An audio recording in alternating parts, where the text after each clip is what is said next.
ಜೀವನದಲ್ಲಿ ಮೊದಲನೇ ಬಾರಿ ಒಬ್ಬ ಇಷ್ಟೊಂದು ಪ್ರೀತಿಯಿಂದ ನನಗೆ ಆಹಾರ ನೀಡಿದ್ದು. ಏನಾದರೂ ಸರಿ, ನಾನು ಆ ಬಾಲಕನ ಪ್ರೀತಿಗೆ ಬೆಲೆ ಕೊಡಲೇಬೇಕು.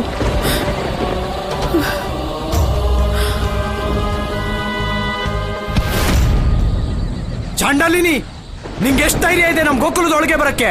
ನೀನು ಗೋಕುಲಕ್ಕೆ ಬಂದು ಇಡೀ ಊರ್ನವ್ರ ಜೀವಕ್ಕೇನೆ ಕುತ್ತು ತರ್ಬೇಕು ಅನ್ಕೊಂಡಿದ್ಯಾ? ಇಲ್ಲ. ನಾಳೆ ಬೆಳಿಗ್ಗೆ ಎಲ್ಲಾ ಗೋಕುಲವಾಸಿಗಳ ಮುಂದೆ ಇವಳ ವಿಚಾರಣೆ ನಡೀಬೇಕು. ಏನ್ ನೋಡ್ತೀರಾ? ಹಿಡ್ಕೊಳ್ಳಿ ಅವಳನ್ನ. ಪ್ರಭು, ಇದೆಂತ ವಿಡಂಬನೆ! ಮಾತೆ ಶಬರಿ ಪ್ರೇಮ ಸಮ್ಮಾನಗಳಿಗೆ ಯೋಗ್ಯಳು. ಅವಳಿಗೆ ಪರಮ ಗೌರವ ಸಿಗಬೇಕು. ಅವಳಿಗೆ ಇಂಥ ಅನ್ಯಾಯವೇ? ದೇವಿ, ಅಗ್ನಿಯಲ್ಲಿ ಉರಿಯುವ ಸ್ವರ್ಣದ ಹೊಳಪು ಇನ್ನಷ್ಟು ಹೆಚ್ಚುತ್ತದೆ. ಆದರೆ ಪ್ರಭು, ಯುಗ ಯುಗಗಳ ಅವಳ ಭಕ್ತಿಯ ರೂಪವಾದ ಬೆಣ್ಣೆಯನ್ನು ನಿಮ್ಮಿಂದಲೇ ಪಡೆದದ್ದು. ಅದನ್ನೇ ಅವಳಿಂದ ಕಿತ್ತುಕೊಂಡರಲ್ಲ. ನಿಯತಿ ಇಷ್ಟು ನಿಷ್ಠೂರವೇ ಪ್ರಭು? ದೇವಿ, ಆ ನಿಯತಿ ಯಾರಿಂದಲಾದರೂ ಶ್ರೇಷ್ಠವಾದುದನ್ನ ತೆಗೆದುಕೊಂಡರೆ ಅದರ ಅರ್ಥ ಇಷ್ಟೇ: ನಿಯತಿಯೇ ಅವರಿಗೆ ಸರ್ವಶ್ರೇಷ್ಠವಾದುದನ್ನ ನೀಡುತ್ತದೆ. ಶಬರಿ ಆರಿಸಿ ಆರಿಸಿ ನನಗೆ ಸಿಹಿಯಾದ ಹಣ್ಣುಗಳನ್ನು ತಿನ್ನಿಸಿದಂತೆ ನಾನು ಅವಳಿಗೂ ಸರ್ವಶ್ರೇಷ್ಠ ಗತಿಯನ್ನೇ ನೀಡುತ್ತೇನೆ. ಅಲ್ಲಿಯವರೆಗೂ ನಾನು ಅವಳ ಋಣದಿಂದ ಮುಕ್ತನಾಗುವುದಿಲ್ಲ.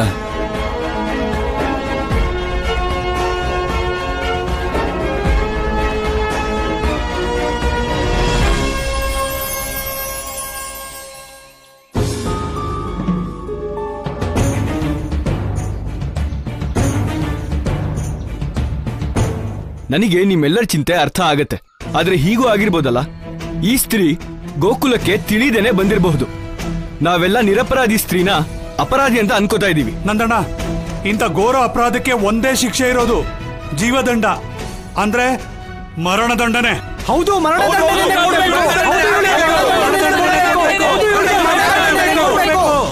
ನಿಲ್ಸಿ.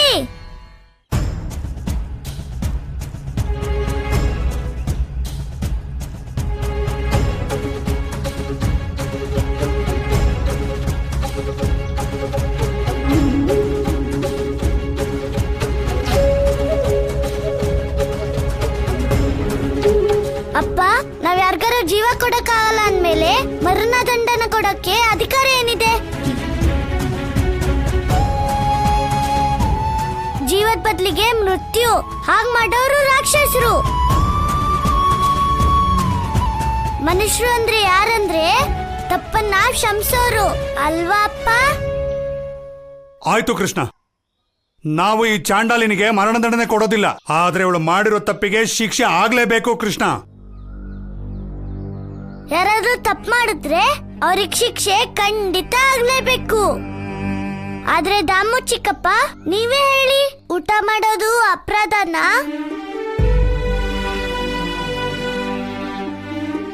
ಈ ಅಮ್ಮ ನಿನ್ನೆ ರಾತ್ರಿ ಊಟಕ್ಕೋಸ್ಕರ ನಮ್ ಗೋಕುಲಕ್ ಬಂದಿದ್ರು.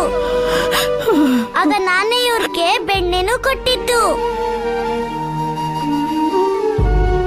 ಅದು ನನ್ ಬೆಣ್ಣೆ. ಕಂದ, ನೀನಾ? ಹಾ ಅಮ್ಮ, ಶಂಸಿ ನನ್ನ. ನೀನೇ ಹೇಳು, ಊಟ ಕೊಡೋದೇನಾದ್ರೂ ಅಪರಾಧನ? ಇಲ್ಲ ಕಂದ. ಆದ್ರೆ ಕೃಷ್ಣ, ಯಾವ್ದಾದ್ರೂ ಚಂಡಾಳಿ ಊರೊಳಗ್ ಬಂದು ಸೇರ್ಕೊಂಡ್ರೆ ಅದು ಅಪರಾಧ. ಹೌದಾ ಅತ್ತೆ? ನೀವೇ ಹೇಳಿ, ಯಾಕೆ ಇವ್ರ ಚಾಂಡಾಲಿನಿ? ಯಾಕೆ ಅಂದ್ರೆ ಸ್ಮಶಾನದಲ್ಲಿ ಸತ್ತವ್ರಿಗೋಸ್ಕರ ಮಾಡೋ ಕಾರ್ಯನ ಇವಳು ಮಾಡ್ಸೋದ್ರಿಂದ ಇವಳನ್ನ ಚಾಂಡಾಳಿ ಅಂತಾರೆ. ಅದೇ ಯೋಚನೆ ಮಾಡೋ ವಿಷಯ ಅಮ್ಮ. ಯಾರನ್ನಮ್ಮ ನಾಮಕರಣ ಮದ್ವೆ ಶಾಸ್ತ್ರ ಎಲ್ಲ ಮಾಡಿಸ್ತಾರೋ ಅವ್ರ ಹತ್ರನೂ ನಾವ್ ಹೀಗೆ ನಡ್ಕೋತೀವ?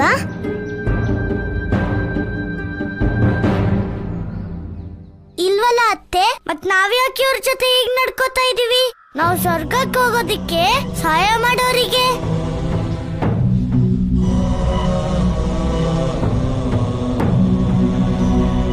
ಗೋಕುಲವಾಸಿಗಳೇ, ಇದು ಸತ್ಯವಾದ ವಿಷಯ. ಅಂತಿಮ ಸಂಸ್ಕಾರ ಮಾಡಿಸೋದು ಕೆಟ್ಟ ಕೆಲಸ ಏನೂ ಅಲ್ಲ. ಇದು ಜಗತ್ತಿನಲ್ಲೇ ತುಂಬಾ ಶ್ರೇಷ್ಠವಾಗಿರೋ ಕೆಲಸ. ಮೃತ್ಯು ಬಂದ್ಮೇಲೆ ಈ ಶರೀರನ ನಾವು ತ್ಯಾಗ ಮಾಡ್ತೀವಿ. ಈ ಶರೀರನ ಮನೆಯವರು ಯಾವುದೇ ತಡ ಮಾಡದೆ ಮನೆಯಿಂದ ಹೊರಗಡೆ ಇಡ್ತಾರೆ. ಅದೇ ಶರೀರಕ್ಕೆ ಈ ಸ್ತ್ರೀ ಅದೇ ಸ್ಮಶಾನದಲ್ಲಿ ಜಾಗ ಕೊಡ್ತಾಳೆ. ಇದು ಎಲ್ಲದಕ್ಕಿಂತ ಶ್ರೇಷ್ಠವಾದ ಕೆಲಸ. ಇದಕ್ಕಿಂತ ದೊಡ್ಡ ಪುಣ್ಯದ ಕೆಲಸ ಇನ್ನೇನಿರಕ್ ಸಾಧ್ಯ? ನಂದಗೋಪರೇ, ಕೃಷ್ಣ ಹೇಳಿದ್ದು ಸತ್ಯ. ಆದರೆ ಇವಳು ಚಾಂಡಾಲಿನಿ ಅಲ್ವಾ? ಈ ಮಾತು ಕೂಡ ಸತ್ಯ. ಇವಾಗ ಹೇಗೆ ನಾವು ಗೋಪಾಲಕರು ದನ ಮೇಯಿಸ್ತೀವೋ ಇದು ನಮ್ಮ ಕೆಲಸ. ಕೆಲವರು ಪೂಜೆ ಪುನಸ್ಕಾರ ಮಾಡ್ತಾರೆ, ಹಾಗೆ ಕೆಲವರು ಸ್ಮಶಾನದಲ್ಲಿ ಅಂತಿಮ ಸಂಸ್ಕಾರ ಮಾಡ್ತಾರೆ. ಎಲ್ಲ ಕೆಲಸನೂ ಒಂದೇ. ಇದರಲ್ಲಿ ಮೇಲು ಕೀಳು ಯಾಕೆ? ನಿಮ್ಗೆಲ್ಲ ಅನ್ಸ್ತಿರ್ಬೋದು ಏನಂದ್ರೆ ಸ್ಮಶಾನದಲ್ಲಿರೋ ಈ ಅಮ್ಮ ಮಾಡಿರೋದು ಅಪರಾಧ ಅಂತ. ಹಾಗಾದ್ರೆ ಊರಲ್ಲಿರೋ ನಾವೆಲ್ಲ ಸ್ಮಶಾನಕ್ಕೆ ಹೋಗೋದು ಅಪರಾಧನೇ ಅಲ್ವಾ? ಇಲ್ಲಿ ಯಾರಾದ್ರೂ ಇದ್ದೀರಾ ಮನೆಯಲ್ಲಿ ಇನ್ನೂ ಒಂದು ಸಾವು ಆಗದೆ ಇರೋರು? ಇನ್ನೂ ಯಾರು ಸ್ಮಶಾನಕ್ಕೆ ಹೋಗದೆ ಇರೋರು? ಹೇಳಿ ಹೇಳಿ, ನೀವೆಲ್ಲ ಯಾಕೆ ಸುಮ್ಮನೆ ಇದ್ದೀರಾ? ಇದು ಸತ್ಯ. ಗುರು ಗರ್ಗಾಚಾರ್ಯರು ಹೇಳ್ತಾರೆ, ಪರಂಪರೆಗಳನ್ನ ನಾವು ಮಾಡ್ಕೊಂಡಿರೋದು ಸುಖ ಹಾಗೂ ಶಾಂತಿಗೋಸ್ಕರ. ಆದ್ರೆ ಅದೇ ಪರಂಪರೆ ಕಷ್ಟ ದುಃಖ ಕೊಟ್ರೆ ನಾವದನ್ನ ಪಾಲಿಸಬಾರದು. ಈ ಸ್ತ್ರೀ ಅಪರಾಧಿ ಅಂತ ಆದ್ರೆ ನಾವೆಲ್ಲರೂ ಅಪರಾಧಿನೇ. ಯಾರಾದ್ರೂ ನಮ್ಮೂರಿಗೆ ಮೊದಲನೇ ಬಾರಿ ಬರ್ತಾರೆ ಅಂದ್ರೆ ಅವರು ಅತಿಥಿ ಆಗ್ತಾರೆ, ಅಪರಾಧಿ ಅಲ್ಲ.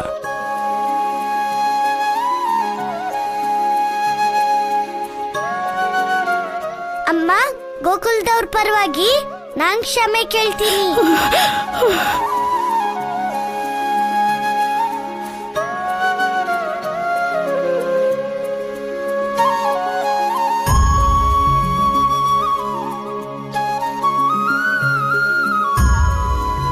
ರಾಧೆ, ಇವ್ರಿಗೆ ಹಸುವಾಗಿರುತ್ತೆ. ಹೋಗು, ಅವ್ರಿಗೆ ಬೆಣ್ಣೆ ತಗೊಂಬ.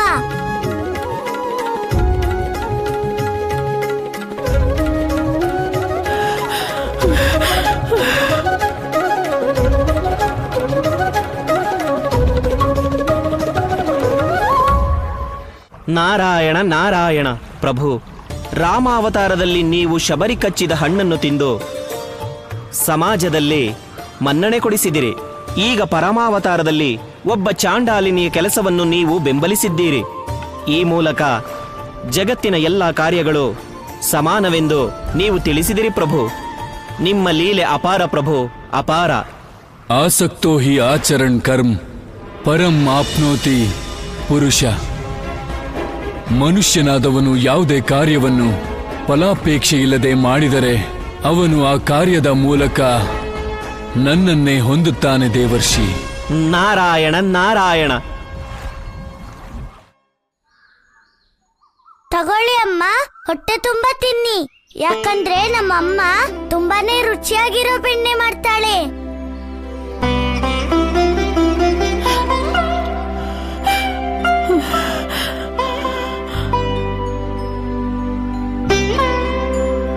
ಅಜ್ಜಿ, ನಾನ್ ರಾಧೆ. ನಮ್ಮಪ್ಪನ ಹತ್ರ 1,00,000 ಹಸುಗಳಿವೆ. ನನ್ ಕೈಯಿಂದನೂ ಬೆಣ್ಣೆ ತಿನ್ನು ಅಜ್ಜಿ.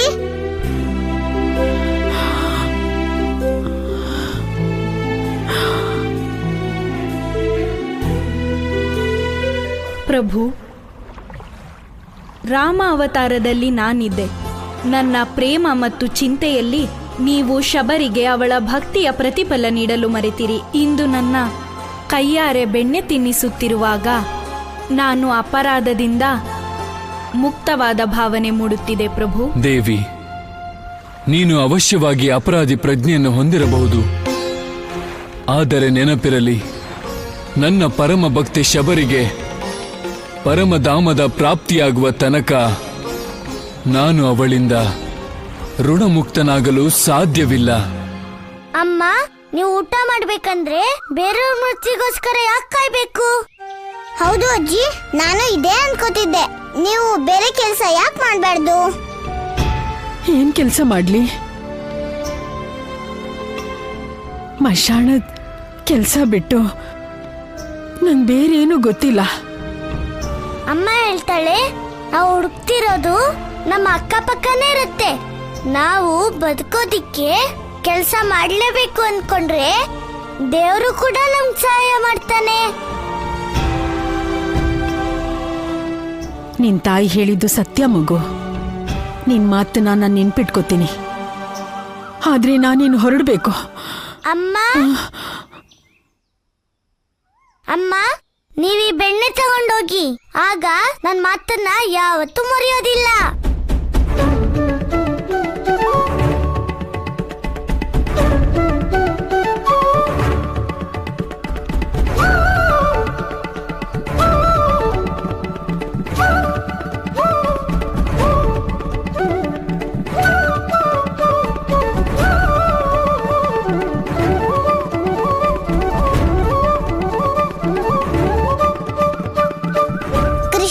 ನಾನ್ ನಿನ್ನ ಮೋಸಗಾರ ಅನ್ಕೊಂಡಿದ್ದೆ, ಆದ್ರೆ ನೀನು ಮೋಸಗಾರ ಅಲ್ಲ.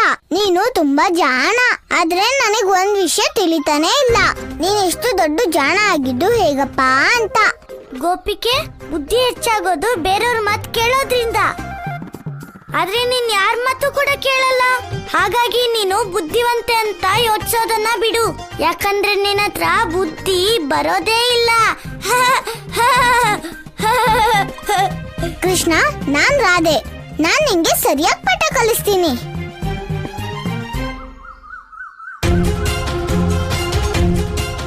ಅಮ್ಮ, ನೀವು ಊಟ ಮಾಡ್ಬೇಕಂದ್ರೆ ಬೇರೆಯವ್ರ ಮೃತ್ಯುಗೋಸ್ಕರ ಯಾಕೆ ಕಾಯ್ಬೇಕು?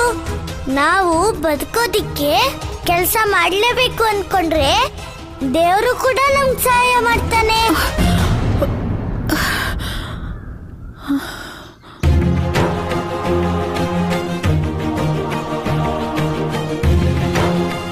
ಹೌದು, ಈ ಹಣ್ಣುಗಳಿಂದಲೇ ನಾನು ಉದ್ಧಾರ ಆಗ್ಬೇಕು.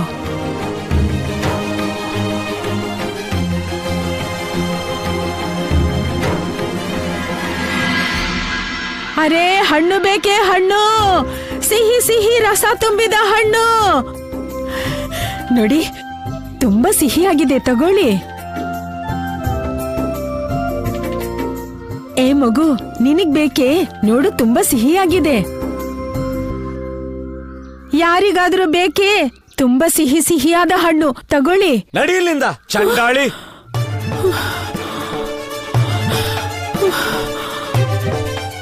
ಇವಳು ಹಣ್ಗಳನ್ ಮಾರೋದಕ್ ಗೋಕುಲಕ್ಕೇನೋ ಬಂದಿದ್ದಾಳೆ. ಆದ್ರೆ ನನ್ಗನ್ಸಲ್ಲ ಗೋಕುಲದಲ್ಲಿ ಯಾರಾದ್ರೂ ಇವಳು ಹಣ್ಣು ತಗೋತಾರೆ ಅಂತ.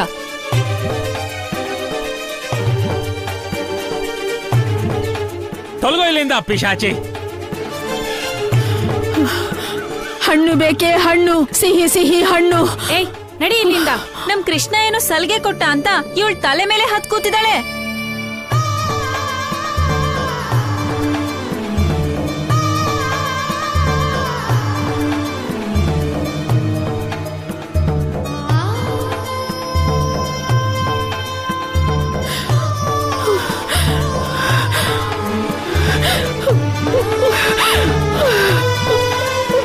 ಹಣ್ಣು ಬೇಕೇ? ಹಣ್ಣು, ಸಿಹಿಯಾದ ಹಣ್ಣು.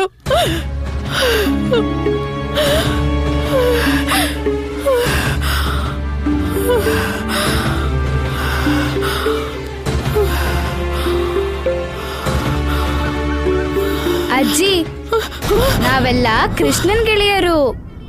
ನಾವು ಹಣ್ಣು ತಗೊಳಕ್ ಬಂದಿದೀವಿ. ನಮಗೆ ಹಣ್ಣು ಕೊಡ್ತೀಯ ಅಲ್ವಾ ಅಜ್ಜಿ? ಯಾಕಿಲ್ಲ, ಖಂಡಿತ ಕೊಡ್ತೀನಿ. ತಗೊಳ್ಳಿ, ಸಿಹಿಯಾಗಿದೆ. ಚಾಂಡಾಳಿ ಕೊಟ್ಟಿರೋ ಹಣ್ಣು ತಿಂದು ನಿನ್ ತಾಯಿನ ವಿದ್ವೆ ಮಾಡ್ತೀಯ. ನಡಿ ಇಲ್ಲಿಂದ. ಹೋಗ್ಲಿ ಮಕ್ಳ, ನೀವ್ ತಗೊಳ್ಳಿ. ಚಾಂಡಾಳಿ, ನನ್ ಮಕ್ಳನ್ ಕೊಲ್ಬೇಕು ಅಂತಿದ್ಯಾ? ಕತ್ತೆಗಳ, ನಡೀರಿ ಇಲ್ಲಿಂದ.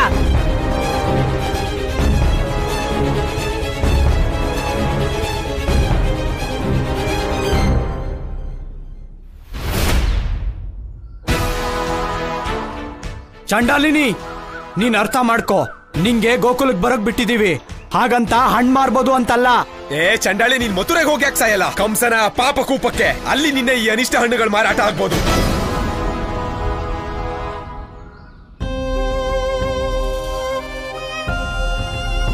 ಈ ಕಡೆ ಎಲ್ಲಿಗೆ? ಗೋಕುಲದಿಂದ ಹೊರಗಡೆ ಹೋಗೋ ದಾರಿ ಆ ಕಡೆ ಹೋಗು. ಆ ಕಡೆ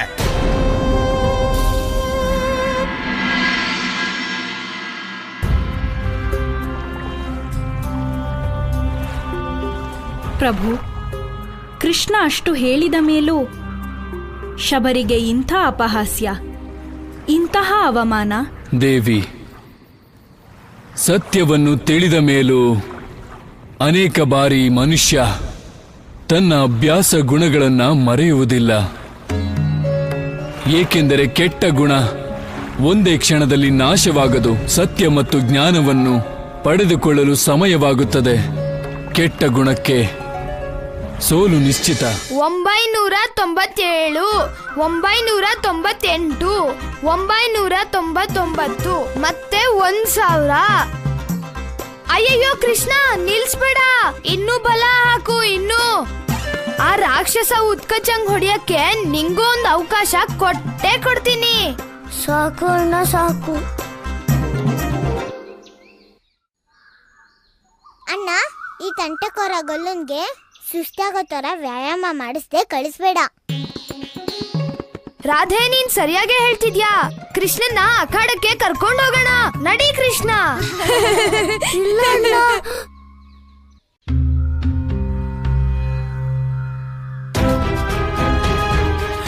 ಹೇ ಪ್ರಭು, ನಾನು ಎಷ್ಟು ಪ್ರೀತಿಯಿಂದ ಆ ಹಣ್ಣು ಕಿತ್ತೆ, ಆದರೆ ನಾನು ಮಾರಲು ಹೋದ ಹಣ್ಣುಗಳನ್ನ ನಿರಾಕರಿಸಿದ್ರು.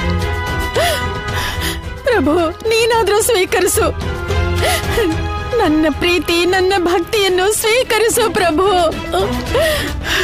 ಭಕ್ತರ ಕರೆಯನ್ನು ಕೇಳಿದಂತೆಯೇ ನನ್ನ ಅಳಲನ್ನು ಕೇಳಿ ಪ್ರಭು, ಈ ಹಣ್ಣನ್ನು ಸ್ವೀಕರಿಸು.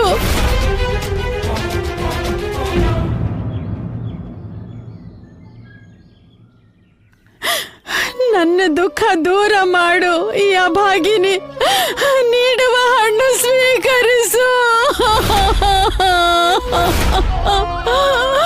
ಈ ಧ್ವನಿಯ ಅಮ್ಮಂದೆ. ಅಮ್ಮ? ಅಣ್ಣ, ಸ್ಮಶಾನದಲ್ಲಿರೋ ಅಮ್ಮ ಬಂದಿದ್ದಾಳೆ. ಅಯ್ಯೋ ಕೃಷ್ಣ, ಏ ಕೃಷ್ಣ. ಆಲಿಸಿ ಭಕ್ತೆಯ ಕರುಣ ನಿವೇದನೆ, ಆಲಿಸಿ ಭಕ್ತೆಯ ಕರುಣ ನಿವೇದನೆ, ಈ ಪರಿವೋಡಿಹ ತಾ ಭಗವಂತನೇ. ದೇವಗೆ ತನ್ನ ಪರಿವೆಯೇ ಇಲ್ಲ, ಭಕ್ತೆಯ ಹುಡುಕುತ ಓಡಿಹನಲ್ಲ. ಕೃಷ್ಣ ಇಷ್ಟು ಮುದ್ದಾಗಿ ಎಲ್ಲಿ ಕೊಡ್ತಿದ್ದಾನೆ? ದೇವನ ಮನವಿದೆ ಕೃಷ್ಣ, ನಿಂತ್ಕೋ ಕೃಷ್ಣ. ತನ ಭಾವಕ್ಕೆ ಹೊಂದುವ ಹಾಗೆ ಫಲ ದೊರೆಯುವುದು ಜೀವನದೊಳಗೆ. ಕೃಷ್ಣ ಕೃಪಾನಿಧಿ ಮೂಜಗದೊಳಗೆ. ಅಮ್ಮ, ನಾನ್ ಬಂದಿದ್ದೀನಿ, ನಿಮ್ಮ ಹಣ್ಣು ಕೊಡಿ. ನಾನು ತಂದ ಹಣ್ಣನ್ನು ಎಲ್ಲರೂ ಬೇಡವೆಂದರು, ಆದರೂ ನಿನಗೆ ಬೇಕೇ? ಹಾ ಅಮ್ಮ, ನಿಮ್ಮ ಹತ್ರ ಇರೋ ಹಣ್ಣೆಲ್ಲ ತಗೋತೀನಿ. ನಾನು ನಿನ್ಗೆ ಎಲ್ಲ ಹಣ್ಣನ್ನು ಕೊಡ್ತೀನಿ.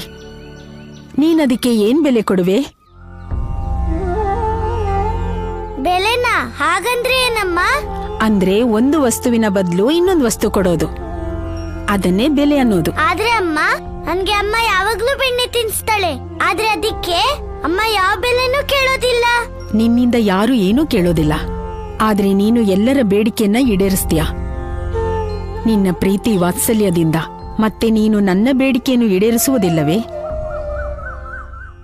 ಪ್ರಭು, ಆ ಸಮಯ ಬಂದಾಗಿದೆ. ರಾಮಾವತಾರದಲ್ಲಿ ತಿನ್ನಿಸಿದ ಆ ಶಬರಿ ಹಣ್ಣಿನ ಪ್ರೀತಿಗೆ ನೀವಿಂದು ಋಣ ತೀರಿಸಲೇಬೇಕು. ಅಮ್ಮ, ಖಂಡಿತ ನಾನು ನಿಮ್ಗೆ ಬೆಲೆ ಕೊಡ್ತೀನಿ. ನೀವಿಲ್ಲೇ ಕಾಯ್ತೀರಿ, ಆಯ್ತಾ? ಯುಗ ಯುಗಗಳಿಂದ ನನಗೆ ಯಾವ ಕ್ಷಣದ ನಿರೀಕ್ಷೆ ಇತ್ತೋ ಆ ಕ್ಷಣ ಇಂದು ಬಂದಿದೆ.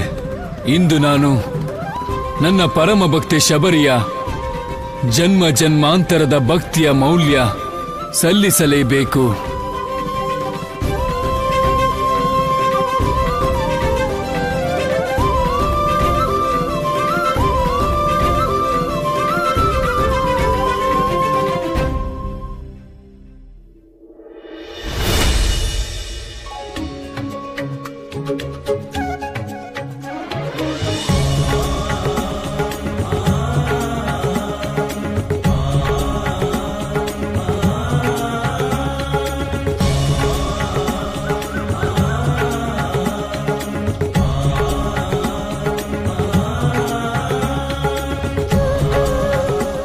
ಬೇಡಿಕೆ ಇಟ್ಟು ಏನಾದ್ರೂ ತಪ್ಪು ಮಾಡಿದ್ದೇನೆ?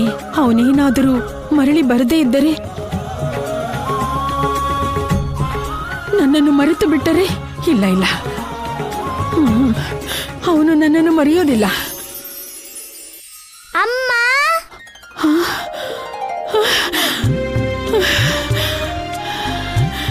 ಅಮ್ಮ, ನಾನ್ ಬರೋದೇನಾದ್ರೂ ತಡ ಆಯ್ತಾ ಅಮ್ಮ? ನೀನೀಗ ಹೇಳು, ನನ್ನ ಈ ಹಣ್ಣುಗಳಿಗೆ ಬೆಲೆ ತಂದೆಯಾ?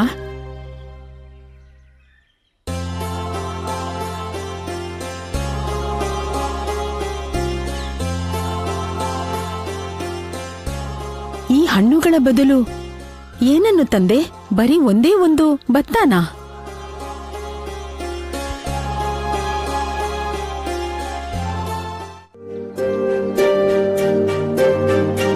ಇಲ್ಲಮ್ಮ, ಮನೆಯಿಂದ ನಾನು ಕೈ ತುಂಬ ತಗೊಂಡ್ಬಂದಿದ್ದೆ. ದಾರಿಲಿ ಎಲ್ಲ ಕಾಳು ಬಿದ್ದೋಯ್ತು ಅನ್ಸುತ್ತೆ.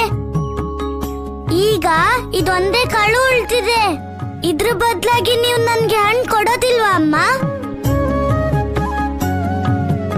ಅಮ್ಮ, ನಿಮ್ಮ ಹತ್ರ ಇರೋ ಎಲ್ಲ ಹಣ್ಣು ಬೇಕು. ನಾನು ಇಲ್ಲಿರೋ ಒಂದು ಹಣ್ಣು ಕೂಡ ಹಾಳು ಮಾಡಲ್ಲ. ಎಲ್ಲ ಹಣ್ಣು ನನ್ಗೆ ಕೊಡ್ತೀರಲ್ವಮ್ಮ? ಅರೆ, ಯಾಕೆ ಕೊಡೋದಿಲ್ಲ? ಈ ಹಣ್ಣನ್ನ ನಾನು ನಿನ್ಗೋಸ್ಕರನೇ ಆರಿಸಿಟ್ಟಿದ್ದು. ಈ ಎಲ್ಲ ಹಣ್ಣು ನಿಂಗೇನೆ.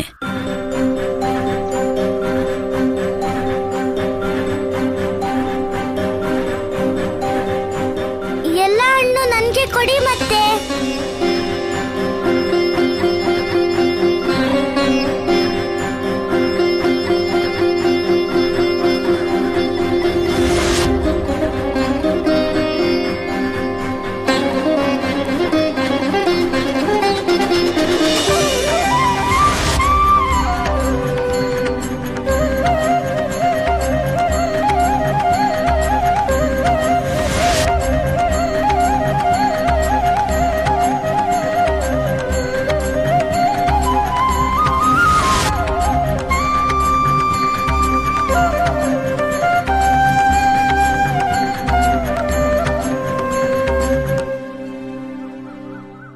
ನಾನು ಎಲ್ಲ ಹಣ್ಣನ್ನೂ ಕೊಟ್ಟಾಯ್ತು.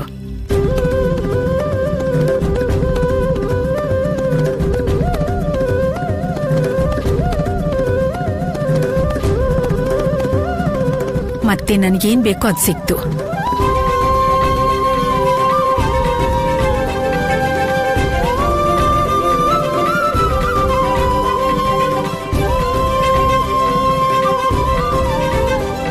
ನಾನೀಗ ಹೊರಡ್ತೀನಿ.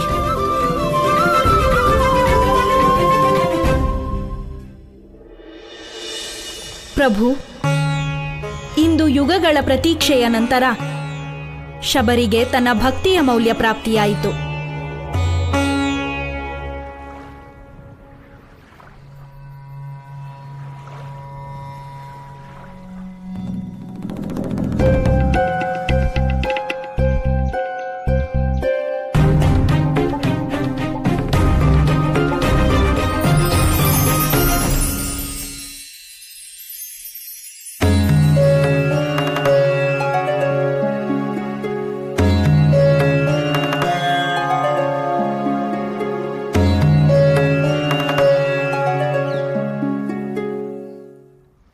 ಇದೇನು, ನೀವು ಶಬರಿಗೆ ಪರಮಪದ ನೀಡಬೇಕಿತ್ತು, ಮೋಕ್ಷ ನೀಡಬೇಕಿತ್ತು. ಆದರೆ ನೀವು ನಿಮ್ಮ ಪರಮ ಭಕ್ತಿಗೆ ಮಾಯೆ ಕೊಟ್ಟಿರೆ.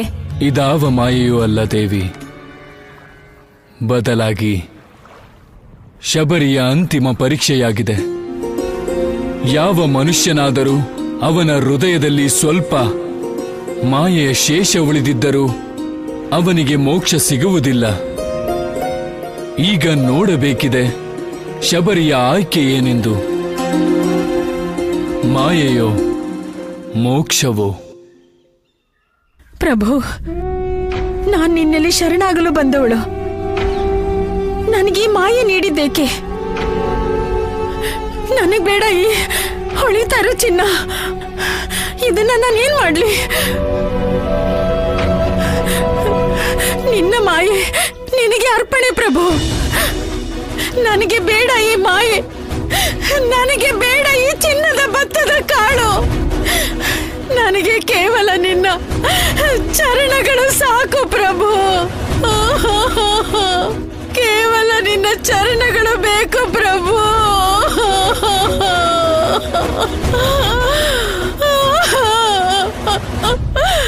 ಹಾಗೆ ಆಗಲಿ. ನೀನು ಬಯಸಿದ್ದೆ ನಿನಗೆ ಸಿಗಲಿದೆ. ನಾನು ನಿನಗೆ ಮೋಕ್ಷವನ್ನ ನೀಡುತ್ತಿದ್ದೇನೆ ಶಬರಿ.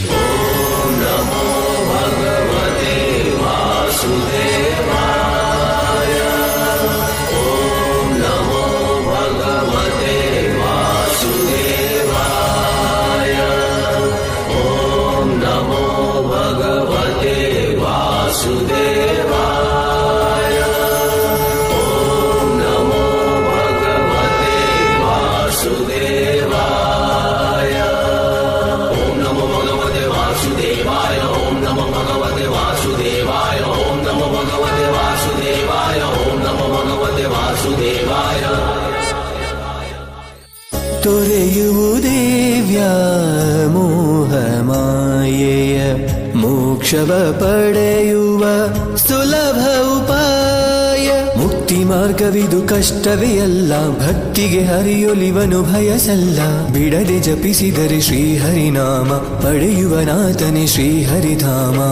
ತೊರೆಯುವುದೇ ವ್ಯಾಮೋಹ ಮಾಯೆಯ.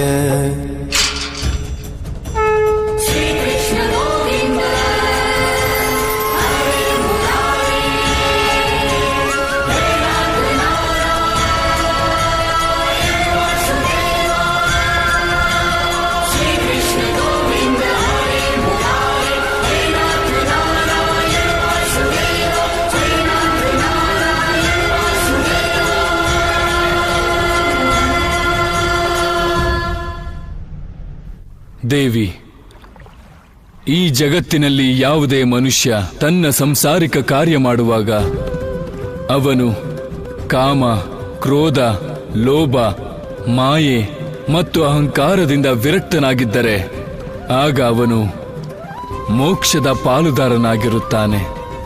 ಅವನ ಜೀವನದ ಎಲ್ಲ ಕಷ್ಟಗಳು ಸಮಾಪ್ತವಾಗುತ್ತದೆ.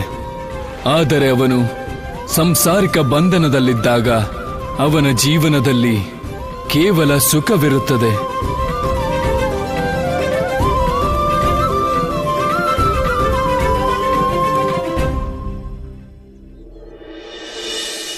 ಹಣ್ಣು ಯಾರು ಕೊಟ್ರು ಅಂತ ಗೊತ್ತಾ?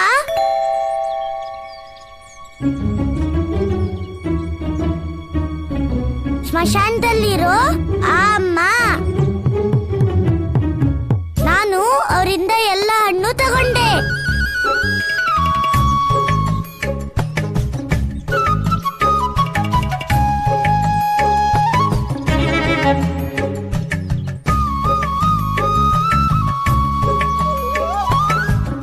ಇಷ್ಟು ರುಚಿಯಾಗಿರೋ ಹಣ್ಣನ್ನ ನಾನು ಯಾವತ್ತೂ ತಿಂದಿಲ್ಲ. ನಿಮ್ಗೆಲ್ಲ ನನ್ನ ಮೇಲೆ ನಂಬಿಕೆ ಇಲ್ಲ ಅಂದ್ರೆ ನೀವೆಲ್ರೂ ಈ ಹಣ್ಣು ತಿನ್ನೋಡಿ. ಇಂಥ ಹಣ್ಣು ನಿಮ್ಗೆ ಜೀವನದಲ್ಲಿ ಯಾವತ್ತೂ ಸಿಗೋದಿಲ್ಲ. ನಮ್ ಕೃಷ್ಣನ್ ಮಾತನ್ನ ಕೇಳ್ದೆ ಇರೋದಕ್ಕೆ ಹೇಗ್ ಸಾಧ್ಯ? ಗೆಳೆಯ ಜೀವಕ,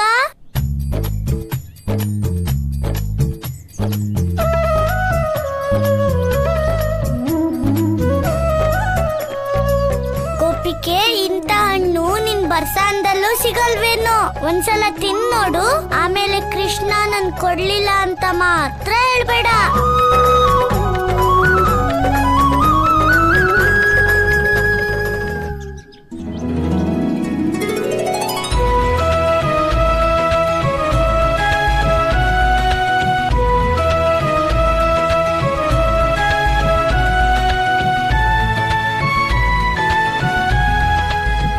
ಪ್ರಭು, ಇಂದು ನೀವು ಕೇವಲ ಶಬರಿಗೆ ಮೋಕ್ಷವನ್ನು ನೀಡಿಲ್ಲ, ಜೊತೆಗೆ ನನಗೆ ಭಕ್ತಿ ರಸದಲ್ಲಿ ಮುಳುಗಿದ ಆ ಹಣ್ಣನ್ನು ತಿನ್ನುವ ಪರಮ ಸುಖವನ್ನೂ ನೀಡಿದಿರಿ. ಅವಳನ್ನು ನಾನು ತ್ರೇತಾಯುಗದಲ್ಲಿ ಕಾಣಲಾಗಲಿಲ್ಲ. ಶಬರಿಯ ನಮ್ರತಾಭಾವದಿಂದ ಪರಿಪೂರ್ಣವಾದ ಈ ಹಣ್ಣಿಗಿಂತ ಹೆಚ್ಚು ಸ್ವಾದಿಷ್ಟವಾದದ್ದು ಈ ಜಗತ್ತಿನಲ್ಲಿ ಮತ್ತೇನೂ ಇರಲಾರದು. ನಾರಾಯಣ ನಾರಾಯಣ. ನೀನು ಹೇಳಿದ್ದು ಸತ್ಯ ದೇವಿ.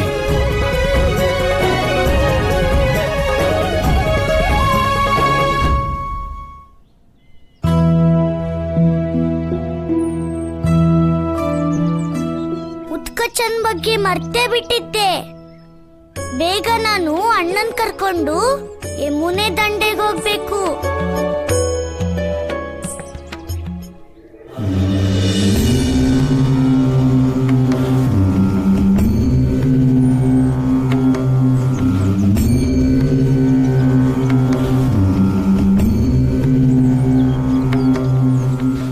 ಇನ್ನು ನಾನು ಪೂರ್ಣದಿಂದ ಅಪೂರ್ಣನಾದೆನಲ್ಲ.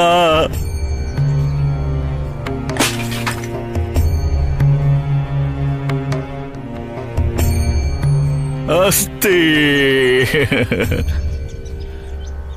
ಸೋದರಿ, ನೋಡು ಸೋದರಿ, ಇದೇನಾಯಿತು? ಅಸ್ತಿ ಈ ಅನರ್ಥ ಹೇಗೆ ಘಟಿಸಿತು? ನಾನು ಅಂತಹ ಪಾಪವೇನು ಮಾಡಿದ್ದೆ? ನನ್ನ ಒಬ್ಬ ಪತ್ನಿ ಸ್ವತಂತ್ರಳಾಗಿ ಬದುಕಲು ಹೋದಳು ಮತ್ತು ಇನ್ನೊಬ್ಬಳು ಚಿತೆಯ ಮೇಲಿದ್ದಾಳೆ. ಸೋದರಿ, ನಿನ್ನ ಅಣ್ಣ ವಿಧುರನಾದ.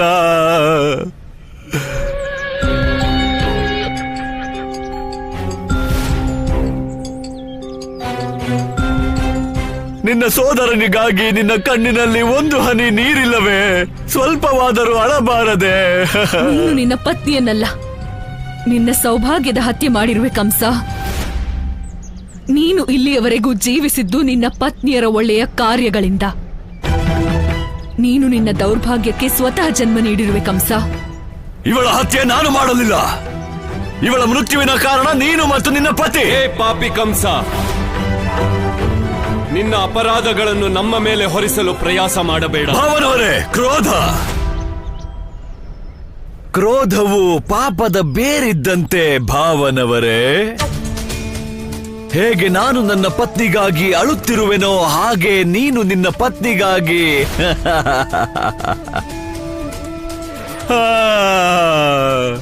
ದೇವಕಿ, ನಿನಗೆ ನೆನಪಿದೆಯೇ? ಬಾಲ್ಯದಲ್ಲಿ ನಿನಗೆ ದುಃಖವಾದಾಗ ನೀನು ನನ್ನ ಬೆನ್ನ ಮೇಲೆ ಕೂರುತ್ತಿದ್ದೆ, ನಾನು ನಿನ್ನನ್ನು ಆಡಿಸುತ್ತಿದ್ದೆ. ಕೂಸುಮರಿ ಕೂಸುಮರಿ ಕೂಸುಮರಿ, ನೆನಪಿದೆಯೇ? ನನಗೀಗ ದುಃಖ, ನೀನು ನನಗಾಗಿ ಏನಾದರೂ ಮಾಡು. ಸರಿ, ಇಷ್ಟು ಹೇಳು ಸಾಕು. ದೇವಕಿ, ನಿನ್ನ ಅಷ್ಟಮ ಪುತ್ರ ಎಲ್ಲಿದ್ದಾನೆ?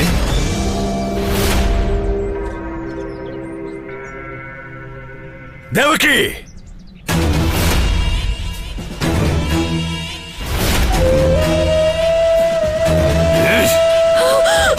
ಕಂಸ, ನನ್ನ ದೇವಕಿಯನ್ನು ಬಿಡು. ಕಂಸ, ಮರೆಯಬೇಡ, ಇನ್ನು ಈ ಭುಜಗಳಿಗೆ ಎಷ್ಟು ಶಕ್ತಿ ಇದೆ ಎಂದರೆ ನಿನ್ನಂತಹ ಅಧರ್ಮಿಗಳಿಂದ ನನ್ನ ಪುತ್ರರ ಪತ್ನಿಯ ರಕ್ಷೆ ಮಾಡಬಲ್ಲಷ್ಟು ಶಕ್ತಿ ಇದೆ. ಇದನ್ನೇ ನಾನು ಕೇಳಬೇಕೆಂದಿದ್ದೆ ವಸುದೇವ. ನಿನಗೆ ನಿನ್ನ ಪತ್ನಿಯ ರಕ್ಷಣೆ ಮಾಡುವ ಅವಶ್ಯಕತೆಯೇ ಇಲ್ಲ. ರಕ್ಷೆ ಮಾಡುವುದಿದ್ದರೆ ನಿನ್ನ ಆ ವಿಶ್ವಾಸ ಪಾತ್ರ ಅಕ್ರೂರನನ್ನು ರಕ್ಷಿಸು. ಅರ್ಥವಾಗಲಿಲ್ಲವೇ? ನನಗೂ ಅರ್ಥವಾಗಿರಲಿಲ್ಲ. ಇವಳು ಜೀವಿಸಿದ್ದಾಗ ಯಾವ ಕೆಲಸಕ್ಕೂ ಬರಲಿಲ್ಲ. ನನ್ನ ಪ್ರಿಯ ಪತ್ನಿ ಅಸ್ತಿ ಸಾಯುತ್ತಿರುವಾಗ ದೊಡ್ಡ ಉಪಕಾರಿಯಾದಳು. ಪ್ರಾಪ್ತಿಯು ಏನು ಮಾಡಿಲ್ಲ ಭಗವಂತ. ಗುಪ್ತದ್ವಾರವನ್ನು ಅಕ್ರೂರ ತೆರೆದಿತ್ತು. ಅಕ್ರೂರ ನಿಮ್ಮವನಲ್ಲ, ವಸುದೇವನ ವಿಶ್ವಾಸ ಪಾತ್ರ.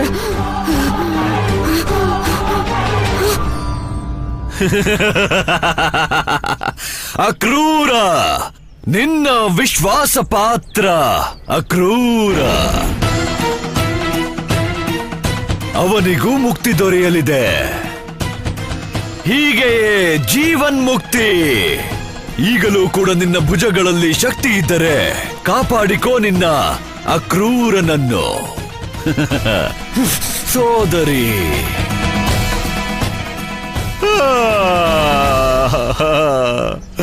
ಅಸ್ತಿ,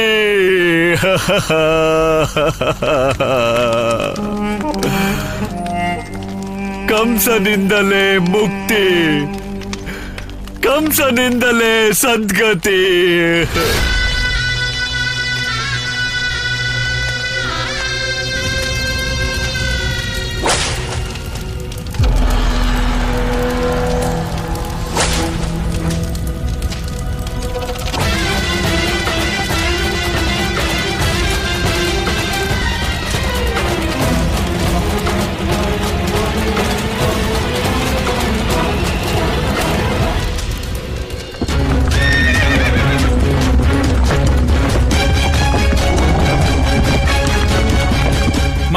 ಪ್ರಾಪ್ತಿ, ಮಹಾರಾಣಿ ಪ್ರಾಪ್ತಿ. ನಾವು ಹೇಗಾದರೂ ಮಹಾರಾಣಿ ಪ್ರಾಪ್ತಿಯನ್ನು ಹುಡುಕಲೇಬೇಕು. 4 ದಿಕ್ಕುಗಳಲ್ಲಿ ಹುಡುಕಿ, ಮೂಲೆ ಮೂಲೆಗಳಲ್ಲೂ ಬಿಡದೆ ಹುಡುಕಿ, ಹೊರಡಿ. ಕಂಸನ ಕೈಗೆ ಮಹಾರಾಣಿ ಪ್ರಾಪ್ತಿ ಸಿಗಕ್ಕೂ ಮೊದಲೇ ನಾವು ಅವ್ರ ಜೀವನ ಕಾಪಾಡಬೇಕು. ಚಾಣೂರ ಹಾಗೂ ಪ್ರಲಬ್ಧ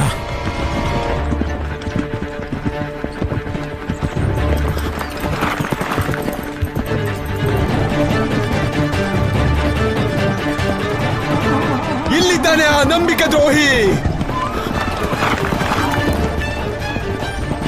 ಇಲ್ಲಿಂದ ನೀನು ತಪ್ಪಿಸ್ಕೊಳ್ಳೋದು ಸಾಧ್ಯನೇ ಇಲ್ಲ.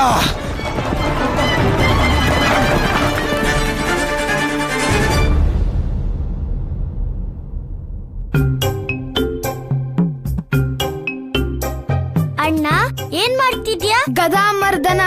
ಗದಾಮರ್ದನ? ಹಾ ಕೃಷ್ಣ, ಗದೆಗೆ ಎಣ್ಣೆ ಹಚ್ಚೋದನ್ನ ಗದಾಮರ್ದನ ಅಂತ ಕರೀತಾರೆ. ಮತ್ತೆ ಅಪ್ಪ ಹೇಳ್ತಾರೆ, ನಾವು ಗದೆಗೆ ಎಷ್ಟು ಎಣ್ಣೆ ಹಚ್ತೀವೋ ಗದೆ ಅಷ್ಟೇ ಶಕ್ತಿಶಾಲಿ ಆಗುತ್ತಂತೆ. ಆದ್ರೆ ಅಣ್ಣ ಅಮ್ಮ ಕೃಷ್ಣ, ನಾವು ರಾಕ್ಷಸರನ್ನ ಹೆದರ್ಸಕ್ ಹೋಗ್ತಿದೀವಿ. ಅಲ್ಲಿ ಯಾವ ಮಾಯಾ ಮಂತ್ರನೂ ನಡೆಯಲ್ಲ. ಅದಕ್ಕೆ ನಾವು ಪೂರ್ತಿ ತಯಾರಾಗಿ ಹೋಗ್ಬೇಕು. ಅಣ್ಣ ಅಮ್ಮ ಹೇಳ್ತಾಳೆ ನಾವು ಎಲ್ರಿಗೂ ಒಂದು ಅವಕಾಶ ಕೊಡ್ಬೇಕು. ಅದಕ್ಕೆ ನಾವು ಗದೆಗಿಂತ ಮೊದಲು ರಾಕ್ಷಸನ ಹತ್ರ ಮಾತಾಡ್ಬೇಕು ಅಲ್ವಾ ಅಣ್ಣ? ಕೃಷ್ಣ, ಚಿಕ್ಕಮ್ಮ ರಾಕ್ಷಸರಿಗಲ್ಲ ಗೋಪಿಕೆಯರ್ಗೆ ತಿಳಿಸ್ ಹೇಳೋಕ್ ಹೇಳಿದ್ದು, ಸರಿನಾ? ರಾಕ್ಷಸರಿಗೆ ಅರ್ಥ ಮಾಡ್ಸೋಕೆ ಒಂದೇ ಉಪಾಯ ಇರೋದು, ಏಟ್ಗೆ ಏಟು. ಆದ್ರೆ ನಿಂಗಿದೆಲ್ಲ ಅರ್ಥ ಆಗಲ್ಲ. ಇದು ದೊಡ್ಡೋರ್ ವಿಷಯ. ಮೊದ್ಲು ಇದನ್ ಹೇಳು, ನಂಗೆ ಲಾಡು ತಂದಿದ್ಯೋ ಅಥವಾ ಇಲ್ವೋ? ಅಣ್ಣ, ನಿನ್ನ ಶಕ್ತಿಶಾಲಿ ಮಾಡೋ ಲಾಡುನ್ನ ನಾನ್ ಹೇಗ್ ಮರೆಯಕ್ಕಾಗುತ್ತೆ? ಇಲ್ಲ ನೋಡಣ್ಣ. ಅಣ್ಣ ಈಗ ನಡಿ, ಇಲ್ಲಾಂದ್ರೆ ಅಮ್ಮ ಬರ್ತಾಳೆ. ಅಮ್ಮ ಬಂದ್ರೆ ನಾವ್ ಇಲ್ಲೇ ಬೆಣ್ಣೆ ತಿನ್ಬೇಕಾಗುತ್ತೆ. ಕಂದ, ಬೆಣ್ಣೆ ಬಂದೇ ಬಿಡ್ತು. ಇವಾಗ ರಾಕ್ಷಸನ್ಗೆ ಇನ್ನೊಂದಿನ ಬರಕ್ ಹೇಳ್ಬೇಕಾಗುತ್ತೆ. ಆದ್ರೆ ಇಷ್ಟೊತ್ತಿಗೆ ಅವನಲ್ಲಿಗೆ ಬಂದೇ ಬಿಟ್ಟಿರ್ತಾನೆ. ಕಂದ, ಎಲ್ಲಿದ್ದೆ ನೀನು? ಅಮ್ಮ, ನಾನು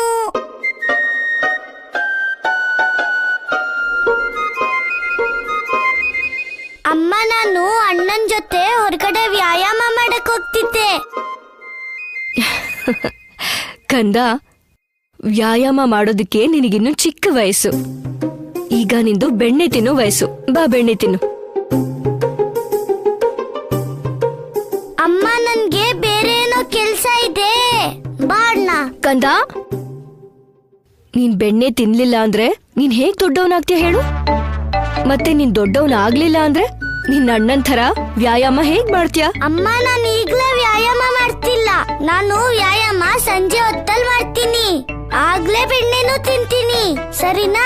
ಬಾ ಅಣ್ಣ. ಕಂದ, ನೀನು ವ್ಯಾಯಾಮ ಮಾಡು ಅಥವಾ ಮಾಡದೇ ಇರು, ಆದ್ರೆ ಬೆಣ್ಣೆನ ಈಗ್ಲೇ ತಿನ್ಬೇಕು. ಆದ್ರೆ ಅಮ್ಮ, ಈಗ ನಂಗೆ ಹಸು ಆಗ್ತಿಲ್ಲ. ನಿನಗ್ ಹಸು ಆಗ್ತಿಲ್ವಾ?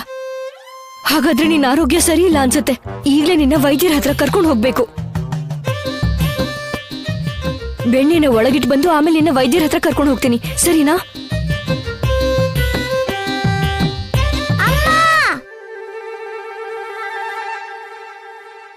ಅಮ್ಮ, ನನ್ಗೀಗ ತುಂಬಾ ಹಸು ಆಗ್ತಿದೆ ಅಮ್ಮ. ಅಮ್ಮ, ನನ್ಗೀಗ ಬೆಣ್ಣೆ ತಿನ್ಸಮ್ಮ. ಸರಿ ಕಂದ.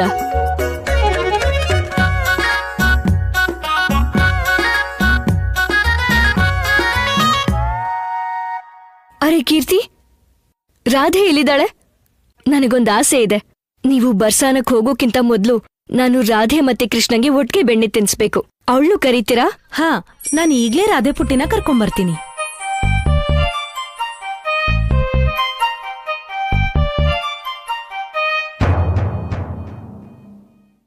ಯಶೋದೆ ಅಕ್ಕ, ರಾಧೆ ಈಗ ಮನೇಲಿಲ್ಲ. ಅಂದ್ರೆ ಅತ್ತೆ ಜೊತೆ ಎಲ್ಲೋ ಹೋಗಿರ್ಬೇಕು. ಪ್ರತಿದಿನ ನಾಟಕ ಮಾಡೋ ರಾಧೆ ಇಲ್ಲೇ ಇರ್ತಾಳೆ. ಆದ್ರೆ ಇವತ್ತು ತಪ್ಪಿಸ್ಕೊಂಡು ಬೇರೆ ಎಲ್ಲೋ ಹೋಗಿದ್ದಾಳೆ. ದೇವ್ರೇ, ಅವಳು ಅತ್ತೆ ಜೊತೆನೇ ಇರ್ಲಿ, ಬೇರೆ ಎಲ್ಲೂ ಹೋಗದೆ ಇದ್ರೆ ಸಾಕು.